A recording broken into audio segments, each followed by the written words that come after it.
Assalamualaikum warahmatullahi wabarakatuh. Yang saya hormati Ibu Indah Pardanasari, MPD selaku dosen mata kuliah pendidikan penelitian tindakan kelas. Alhamdulillah, pada kesempatan kali ini saya berkesempatan untuk coba menjelaskan terkait dengan perbedaan penelitian tindakan kelas dan penelitian formal. Kalau dilihat dari secara umum dari beberapa sisi dan aspek, penelitian tindakan kelas dan penelitian formal itu perbedaannya cukup jelas dan cukup jauh.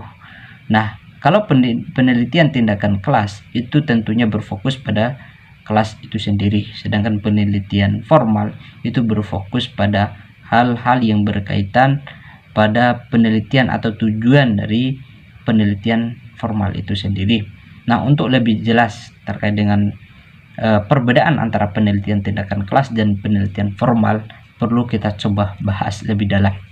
Nah, terkait dengan penelitian tindakan kelas, kalau kita lihat dari beberapa dimensi, misalnya dimensi terkait dengan motivasi, itu berupa sebuah tindakan, gitu kan. Sedangkan pada penelitian formal, itu dimensi motivasinya itu berupa kebenaran. Jadi antara tindakan dan kebenaran itu menjadi perbedaannya. Kemudian pada dimensi diagnosisnya, pada penelitian tindakan kelas yang menjadi dimensi diagnosisnya itu berupa proses untuk bagaimana mendeteksi permasalahan yang ada di kelas itu sendiri. Sedangkan pada diagnosis pada penelitian formal itu berupa induktif, deduktif, atau menemukan sebuah masalah baru lalu kemudian itu akan diuji.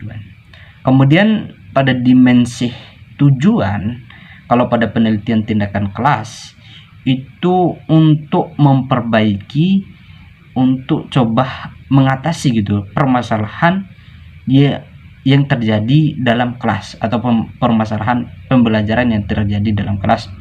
Sedangkan pada penelitian formal itu tujuannya adalah menemukan dan memverifikasi pengetahuan yang kemudian diambil dan disimpulkan, gitu kan. Itu di tujuan dari penelitian formal. Nah, kemudian dari dimensi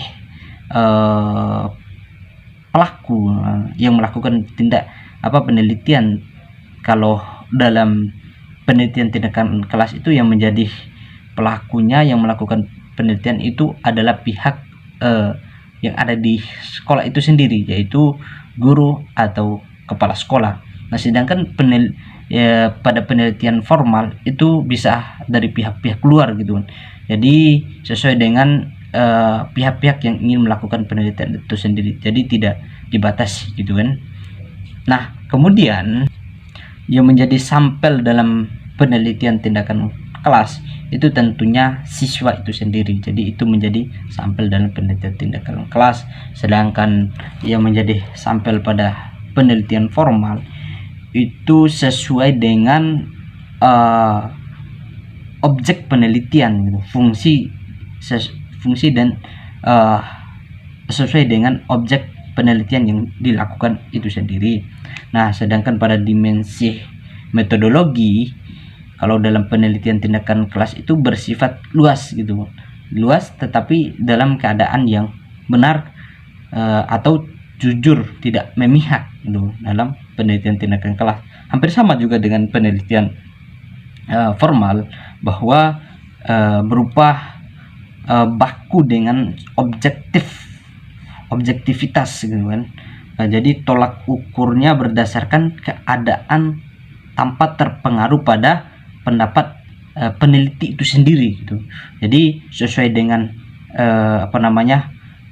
keadaan yang dilakukan di sebuah tempat atau sebuah penelitiannya tanpa terpengaruh oleh pendapat darinya sendiri. Ya, kemudian pada dimensi penafsiran dari penelitian hasil akhir, gitu. Itu kalau pada penelitian tindakan kelas itu kegiatan yang dilakukan itu untuk melihat untuk melihat kembali hasil dari penelitian, hasil dari belajar gitu, atau sebagai evaluasi gitu. Jadi penafsiran dari hasil akhirnya untuk sebagai evaluasi dalam pembelajaran ini sendiri, atau masalah-masalah yang terjadi sebagai evaluasi, sehingga ini dilakukan dari sisi penelitian tindakan kelas ini sendiri. Kemudian kalau dalam penelitian formal itu lebih ke mendeskripsikan, kemudian mengabstraksikan, kemudian menyimpulkan, menjelaskan, mengabstraksikan, kemudian menyimpulkan hasil dari penelitian itu sendiri.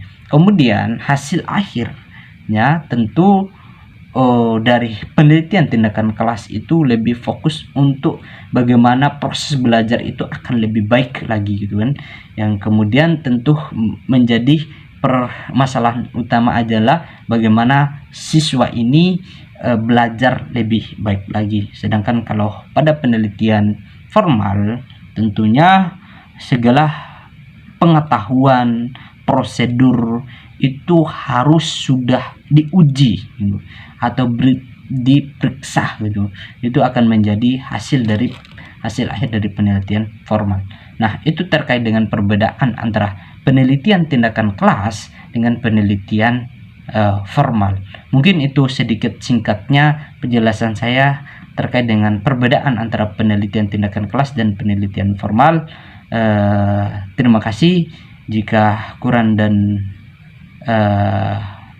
kurangnya saya mohon maaf. Saya akhiri dengan ucapan salam. Wassalamualaikum warahmatullahi wabarakatuh.